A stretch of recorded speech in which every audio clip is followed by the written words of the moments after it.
ভরসন্ধে বিকট শব্দ, মালদার কালিয়াচকে কেঁপে উঠল গোটা বাড়ি। বিস্ফোরণে গুরুতর জখম আখিরুল ইসলামের পরিবারের 4 জন নাবালক সহ মোট 7 জন।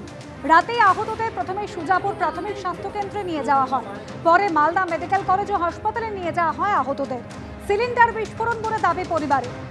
খতিয়ে দেখছে কালিয়াচক থানার পুলিশ।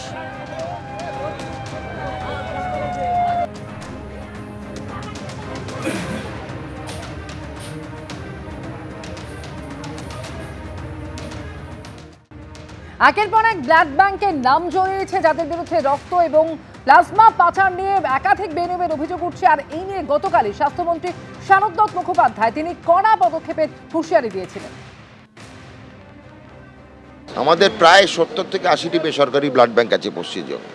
তার মধ্যে আমরা 11 জনকে শনাক্ত করেছি, যাদেরকে আমাদের আপাত দৃষ্টিতে মনে হয়েছে যে কোনো রকম বেনিয়মের একটা চান্স আছে।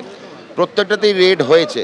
একজনকে আমরা দোষী সাব্যস্ত করেছি, বাকিদের অল্প বিস্তর কাগজের তফাৎ, পরিসংখ্যানের তফাৎ দেখতে পেয়েছি। স্বাস্থ্য দপ্তর কিন্তু কড়া পদক্ষেপ নেবে। এখনও বলছি, নিয়মের আওতায়, নিয়মের পরিধিতে, নিয়মের বলায় আসুন, নিয়ম মেনে চলুন। রক্ত কিভাবে ফ্রেশ প্লাজমা বিক্রি হয় নিয়ম করা আছে, নিয়মটা অতিক্রম করার চেষ্টা করবেন না। অন্যদিকে রাজ্য ড্রাগ কন্ট্রোলের র্যাডারে কলকাতার 6টি ব্লাড ব্যাংক। ঠিক কি কি অভিযোগ জমা পড়েছে এই 6টি ব্লাড ব্যাংকের বিরুদ্ধে? এসবিটিসির যা দাবি যে অযোগ্য ব্যক্তিকে চিকিৎসক, নার্স, টেকনিক্যাল স্টাফ সাজিয়ে রক্তদান শিবিরে নিয়ে যাওয়া হতো।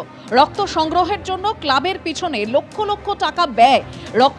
রক্তের লোভে বাড়তি ক্যাম্পও আয়োজন করা হতো। প্রয়োজনেরও অতিরিক্ত পরিমাণে রক্ত সংগ্রহ বলেও অভিযোগ এসবিটিসির।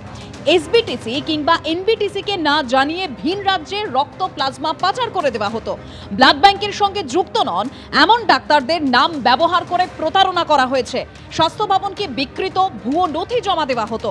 সরকারি নির্দেশ অমান্য করে রক্তদাতাদের থেকে অতিরিক্ত রক্ত টেনে নেওয়া হতো। রেকর্ডে ফ্রি লিখে রোগীদের টাকার বিনিময়ে রক্ত বিক্রি করা চলতো।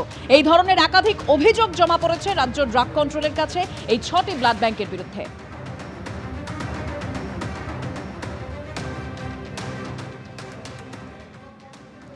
বেআইনিভাবে রক্ত এবং প্লাজমা পাচার কাণ্ডে নয়া মোড়। লাইসেন্স বাতিল হতেই রাতারাতি উধাও ভবানীপুরের হেলথ পয়েন্ট ব্লাড ব্যাংকের 2 কর্তা।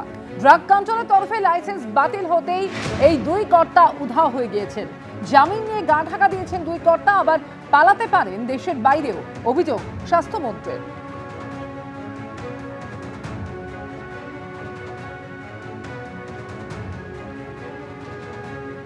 লোকজনকে বেল নেওয়ার পরে পাওয়া যাচ্ছে না। এবার স্বদেশ কি বিদেশ সেটা পুলিশকে জিজ্ঞেস করলে ভালো বলতে পারবে। যেটুকু ভাষা খবর পাচ্ছি সেটার পুষ্টিকরণ করতে পারবো না, কিন্তু মনে হচ্ছে তারা দেশের বাইরে। এবিপি আনন্দ এগিয়ে থাকে, এগিয়ে রাখে।